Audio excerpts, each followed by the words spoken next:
My husband graduated from Harvard, he's a real elite. This isn't the kind of wedding for a poor dropout like you. Don't you ever come near my husband again, you might infect him with your stupidity. At my subordinate's wedding at work, I was insulted by a classmate of the bride, who called me a poor high school grad. As I remained silent and endured, she went on. Seriously, you reek of poverty. Just go away, shoo. Susan gestured as if she was shooing away a fly. At that moment, the groom came over with a flushed face. What are you saying? She is. At the groom's shocking words, Susan's face turned pale. My name is Karen. The only thing slightly different about me is that I was raised by a single mother. It seems my father divorced my mother for some reason before I was old enough to remember, and I don't recall his face at all. In fact, I have no memories of my father even in my scant childhood recollections. It seems my parents split up when I was very young. I have a brother and a sister. My mother worked multiple jobs and was hardly ever home, so I took care of them instead. My brother and sister are very bright kids, and they never complained about our mom working and not coming home, just accepting it as the way things had to be. Perhaps knowing how we felt, she tried to finish work early to come home for us. But as I reached high school, I understood. My mother was pushing herself too hard. Compared to my friends' mothers, she was thin and it was normal for her to have only one meal a day due to her busy work schedule. When she came home, she would cut her sleep to do the household chores. I wish Mom could rest a bit, but we need the money. I don't want my brother and sister to suffer. As I was lost in thought about what to do, I saw a job posting at school. That's it. I should work. Yes, it was a job posting flyer. Thankfully, my mother had let me go to college. There were more job opportunities for college graduates than for high school graduates, which broadened the range of jobs I could apply for. This was the catalyst for my decision to start working immediately after graduation. I learned money and we'll be happy. That was my determination. However, seeing how hard I was working on job hunting, some of my classmates started mocking me. I had openly talked about being from a single-parent family, not thinking it was something to hide, but that seemed to add fuel to the fire. Look at the poor girl from a single-parent family. I was laughed at from behind in the hallway. When I turned around, there was a classmate, Susan. Nice, the poor single-parent family girl doesn't have to study. Susan said that, and the others around laughed along with her. I still think I should have talked back then. But I was too scared by the malice directed at me from so many people and couldn't say anything in return. Susan threw cleaning equipment at me. It was so sudden that I couldn't dodge, and a broom hit my leg. Ouch! Clean this up, will you? We, unlike you, have to study, you know? She threw a bucket and rag at me too, and I ended up having to clean. Days like this continued. One day, when I came home, my mother was unusually back from work. As soon as she saw me, she looked worried and spoke to me. Karen, are you okay? Did something happen? Tell me. I felt like crying at my mother's gentle words. But seeing her tired from work and doing household chores, I couldn't bring myself to cry. No, I'm fine. Just finding job hunting a bit tough.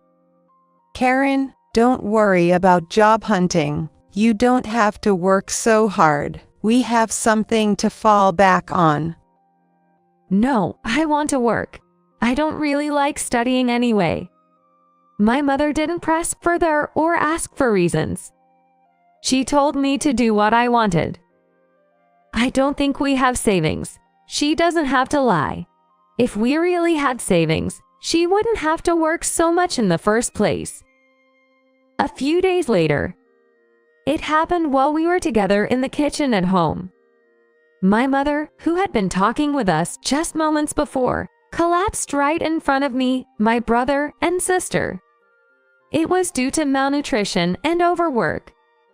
She had been so busy at work without any break that her body had been crying out in pain. Pushing through the pain and always enduring it, she had finally reached her limit. I'm sorry, Karen. My mother kept apologizing to me in the hospital. No, Mom, it's not your fault. It was my decision. But dropping out of college. Yes, I decided to drop out of college to work in place of my mother. We wouldn't have any income while my mother was hospitalized. Thinking about what would happen if she collapsed again, I decided to start working immediately without waiting to graduate. It's okay, I'll find something soon. Although I was determined in front of her. When I got home, I was filled with anxiety. What should I do? Finding a job that hires a high school graduate. I was actually desperate.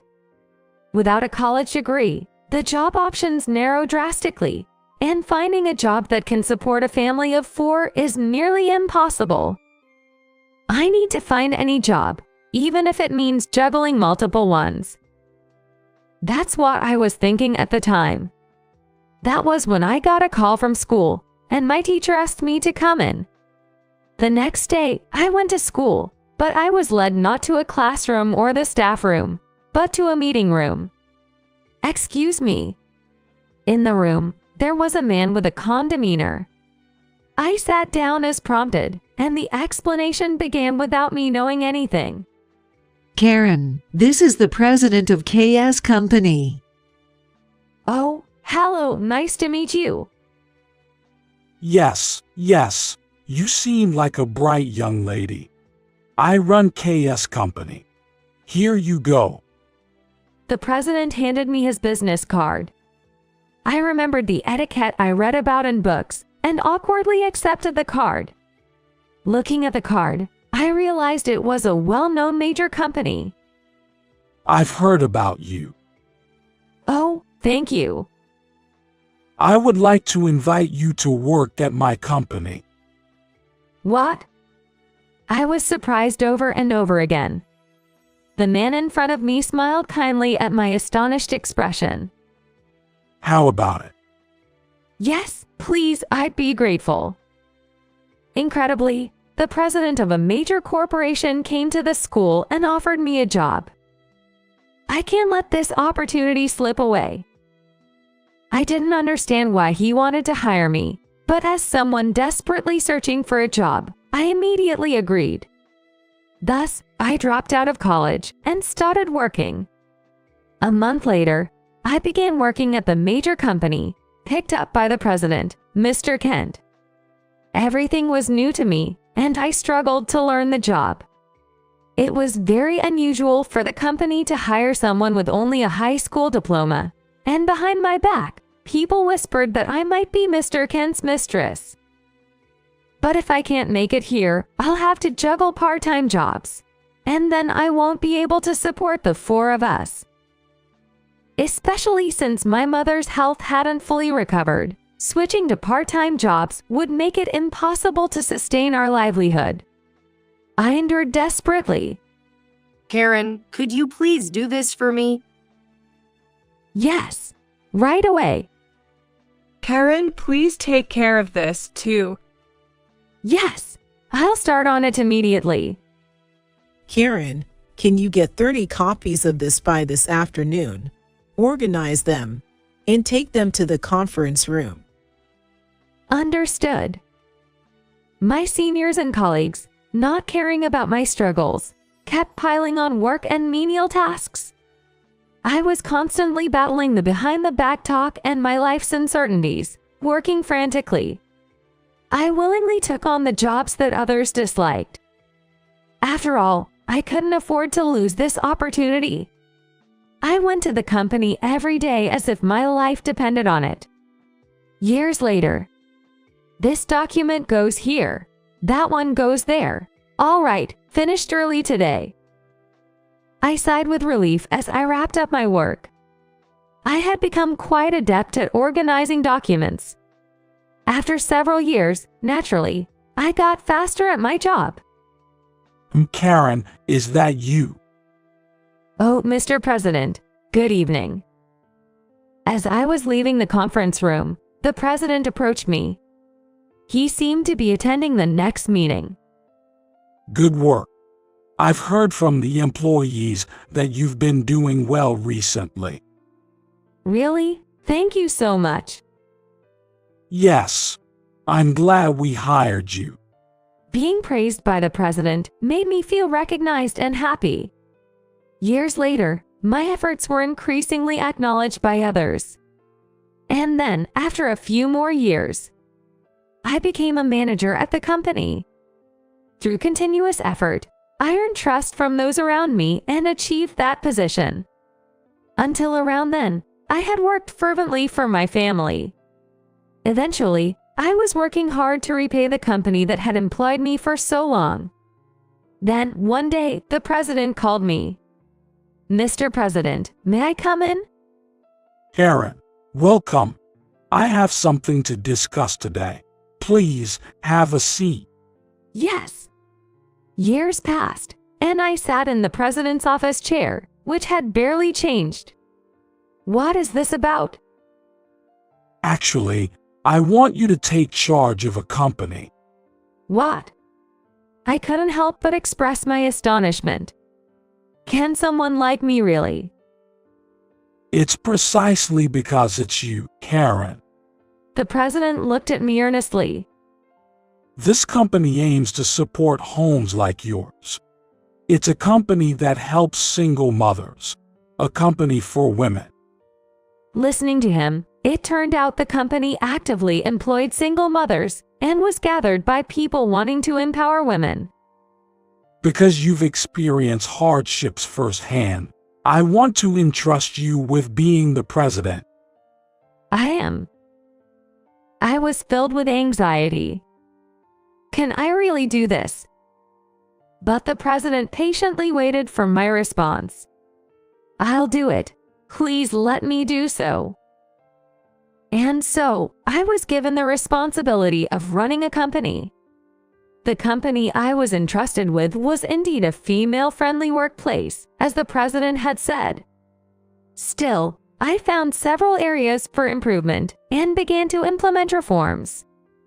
I actively hired single mothers as permanent employees and established a daycare and after-school programs within the company. We ensured that a child care professional was available every day. The company enhanced maternity and paternity leave, allowing employees with children to continue their careers with full Social Security and salary benefits.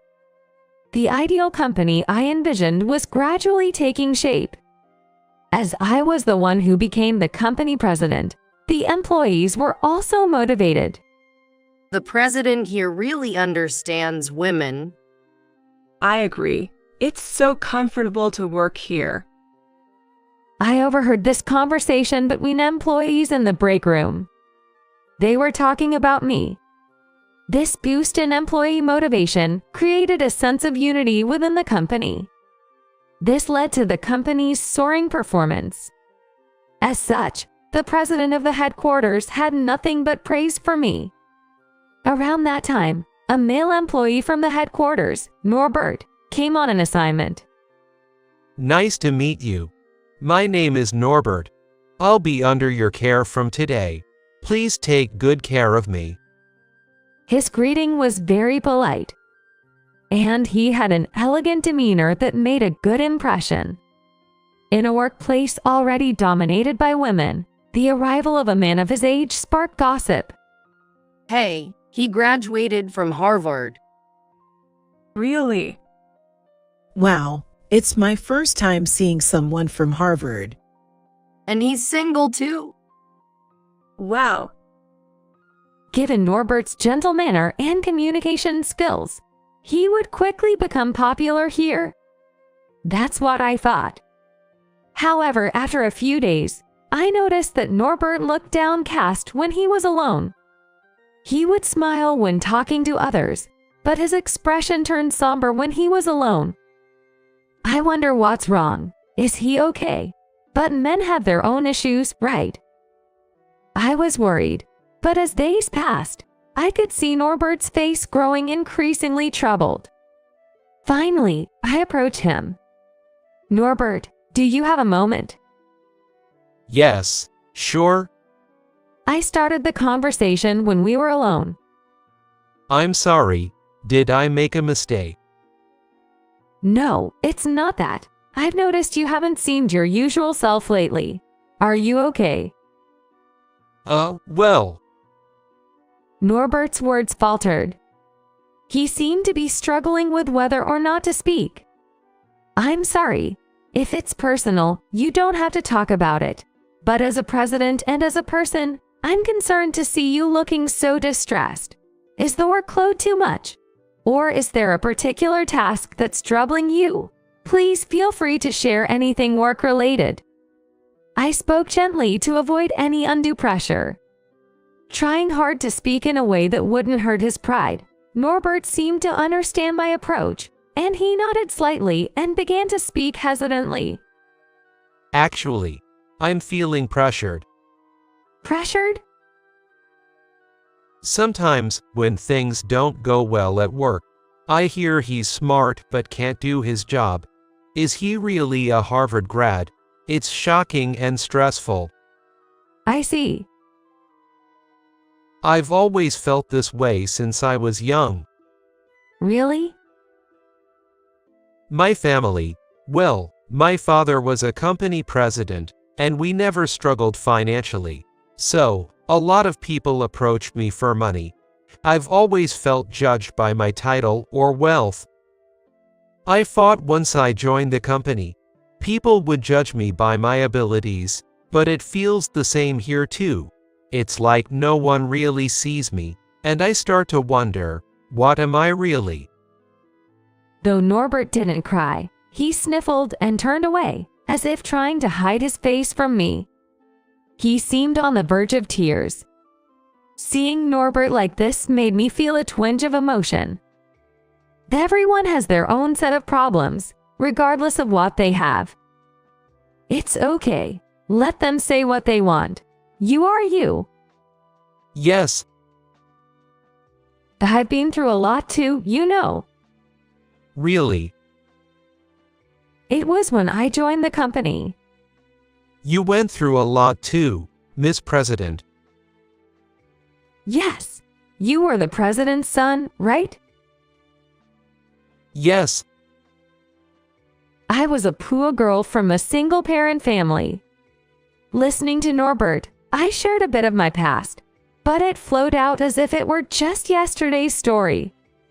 My mother collapsed, and I had to drop out of college. I was constantly rumored about at the company. At first, they kept saying I was useless, questioning how someone who dropped out of college could be here in modern times. There were even rumors I was the president's mistress. What did you do then? I worked like mad. Just worked and worked. Because back then, I loved money. Just kidding. Ha ha. Let those who want to talk say what they want. They'll see eventually. I tried to cheer up Norbert with jokes and gestures. Whether I truly cheered him up, only Norbert would know. Regardless, I tried to be as entertaining and empathetic as possible. Talking to you somehow cheers me up. Well, you're talking to a college dropout who rose from poverty. Ha ha ha. The next day after talking with Norbert became noticeably brighter, as if he had transformed into a different person. He talked with a beaming smile, quickly devising solutions whenever there were mistakes at work. The communication with his colleagues, which had been a concern, gradually improved as well. I'm glad Norbert is feeling better. Eventually, I could even hear him humming to himself when he was alone. I was happy to have been able to help an employee. From then on, Norbert's work went smoothly. In just half a year at the company, his efforts were recognized, and he was transferred to the headquarters. I was as happy for him as if it were my own accomplishment. Miss President. Norbert, good work. President, thank you so much. I'll be moving to the headquarters starting tomorrow. I really owe it all to you for getting this far. Oh, come on. It's your own hard work that did it. No need to be modest. You've earned it, so go to the headquarters with your head held high.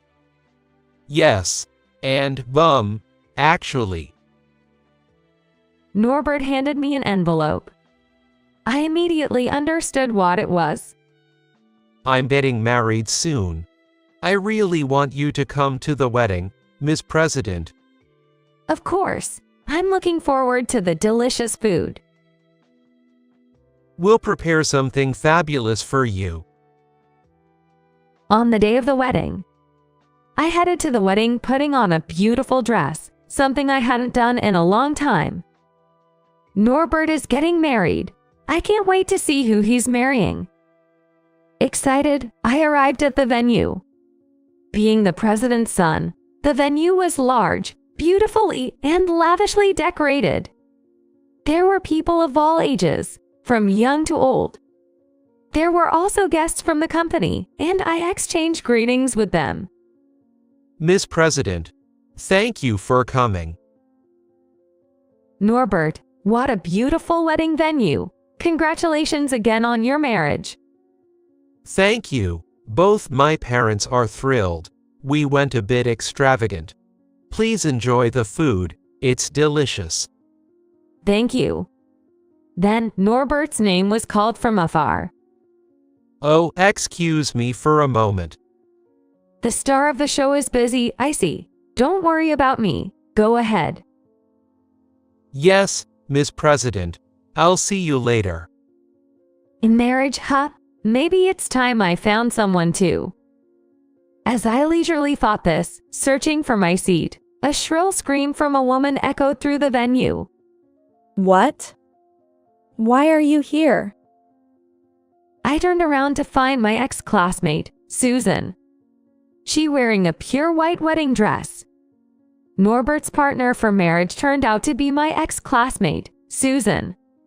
It was the same Susan as the one who had scorned me as poorly educated. My grip tightened in shock.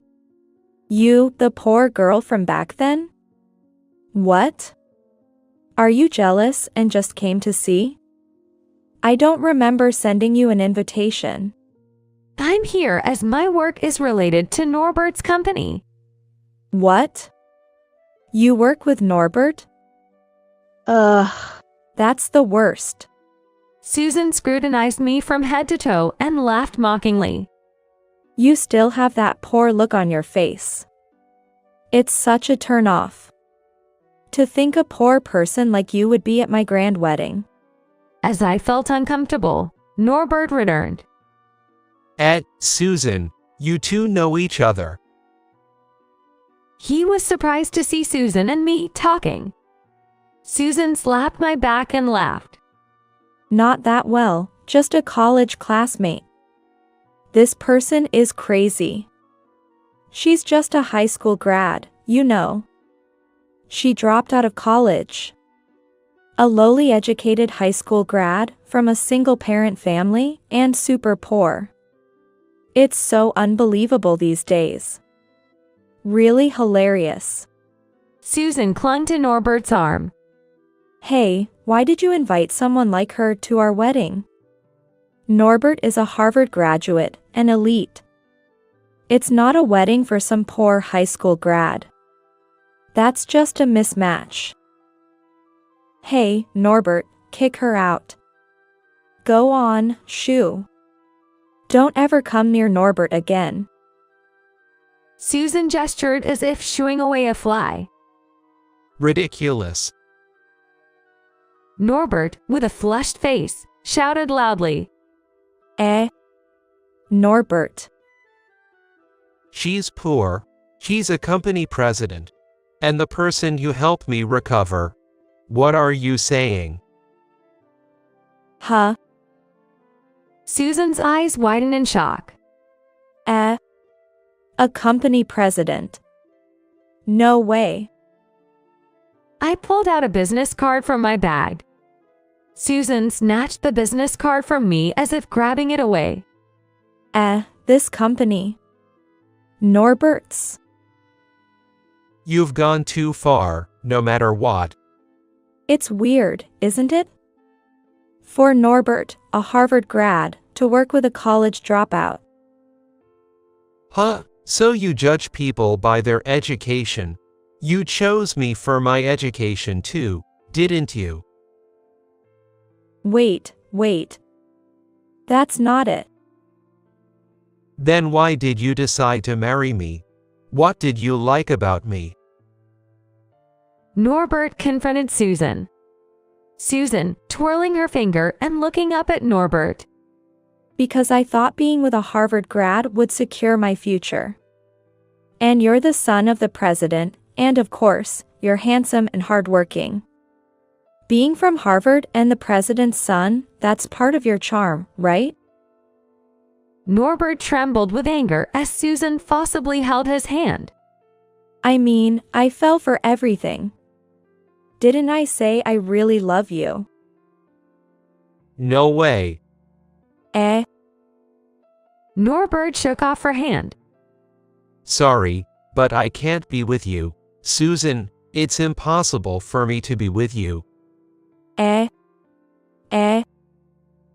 Susan gasped in disbelief.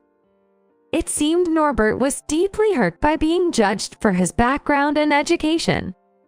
He then sincerely called for everyone's attention. Ladies and gentlemen, I'm terribly sorry for gathering you here. We will cancel the wedding and instead have a meal together. Norbert. What are you saying? Norbert.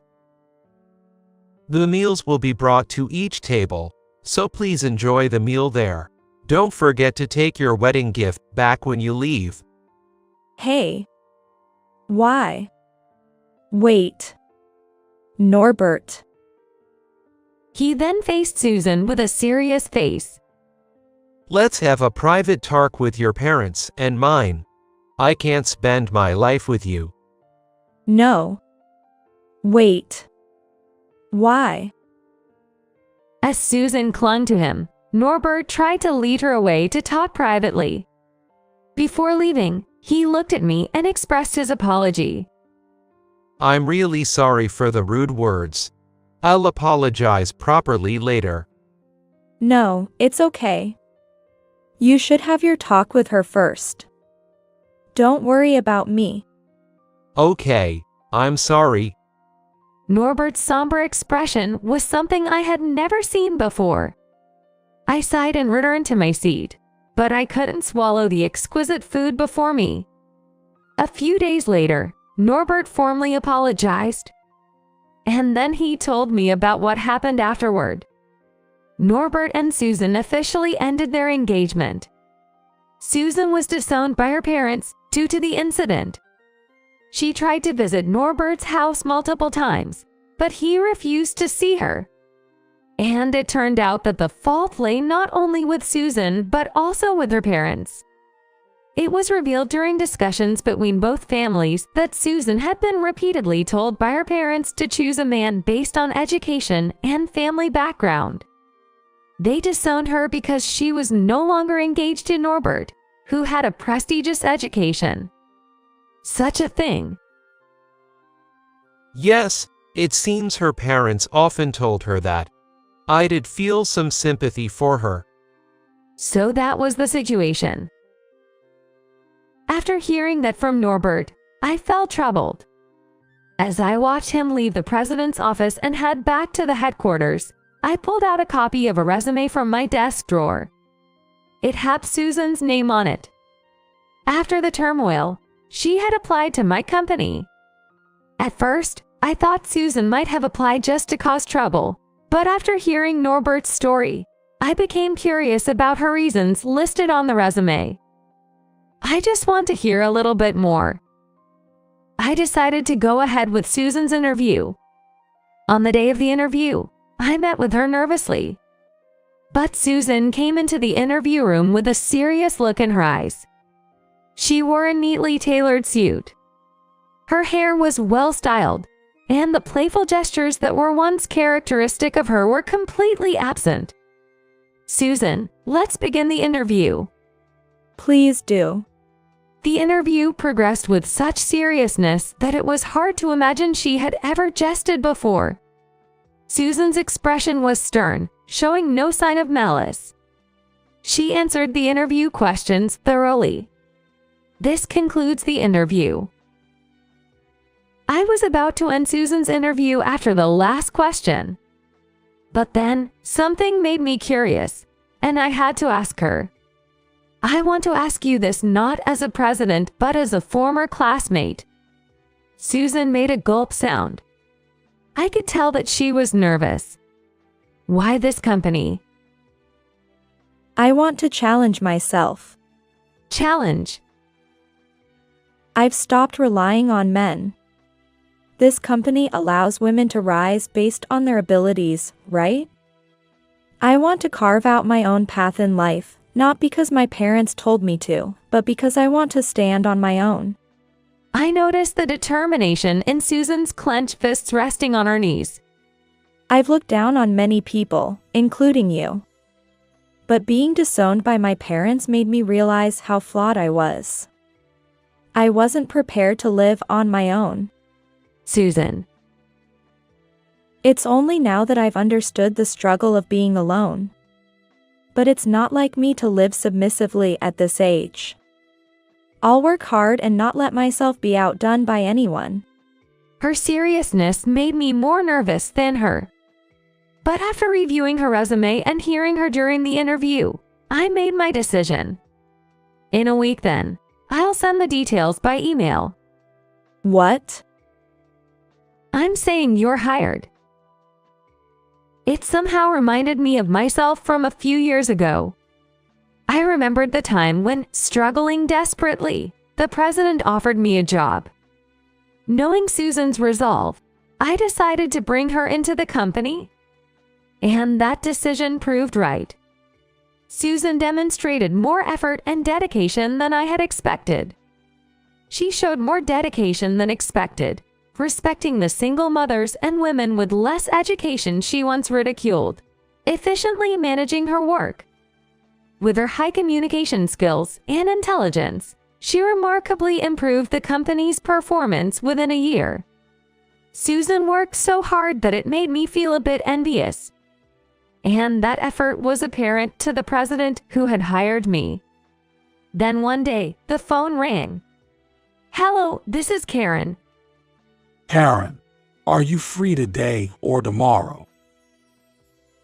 Mr. President, good evening. Yes, I am free. Is it about a work meeting? I tensed up at the president's words over the phone. But the president surprised me with his response. No. How about we go for a drink? The company you're managing has grown so much. Let me celebrate that a bit. Yes, of course. I'd be delighted. That evening, I went out for drinks with the president. Having a drink alone with the president, who had been so supportive, was actually a first for me. I sat down, feeling both excited and nervous. The president, considerate as always, chose a relaxed setting for our gathering. As the alcohol loosened me up, I decided to ask him something. By the way, Mr. President. Why did you hire me? You came to the school for me, remember? Looking back, it seems so strange. I had been curious. The reason he specifically came to my school to recruit me, even after I had dropped out, had always nagged at me. I was completely unaware of his intentions at the time.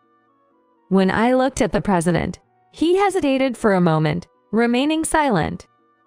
But gradually, he began to open up. The truth is, Yes. I am your real father.